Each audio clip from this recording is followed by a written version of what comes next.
தமிழக வெற்றி கழகத்தினுடைய தேர்தல் பிரச்சாரத்தை துவங்குவதற்காக திருச்சி விமான நிலையத்தில் இருந்து தனது பிரச்சார வாகனத்தில் செல்லக்கூடிய விஜய் அவரை சந்திக்கக்கூடிய மக்களுடைய கூட்டத்திற்கு மத்தியிலே ஊர்ந்து செல்லக்கூடிய வகையில அந்த கூட்டத்திற்குள்ளாக விஜயனுடைய அந்த பிரச்சார வாகனம் சென்று கொண்டிருக்கக்கூடிய அந்த காட்சிகளை பார்க்கிறோம்.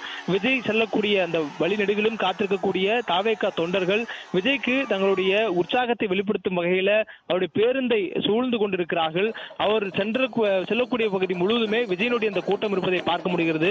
இது மட்டுமில்லாது விஜய் பிரச்சாரத்தில் பேசக்கூடிய மரக்கடை பகுதிகளில் ஏராளமான தாவேகா தொண்டர்கள் குழுமியிருக்கிறார்கள். 10,000க்கும் மேற்பட்ட அளவில் அவர்கள் இருக்கலாம் என்று சொல்லப்படுகிறது. அந்த அளவுக்கான கூட்டம் தற்பொழுது திருச்சி மரக்கடை பகுதியில் கூடியிருக்கிறார்கள். இது மட்டும் பிளே ஸ்டோர் மற்றும் ஆப் ஸ்டோரில் இருந்து பாலிமர் செயலியை QR கோடு மூலம் பதிவிறக்கம் செய்யுங்கள். செய்திகளை உடனுக்குடன் பெறுங்கள்.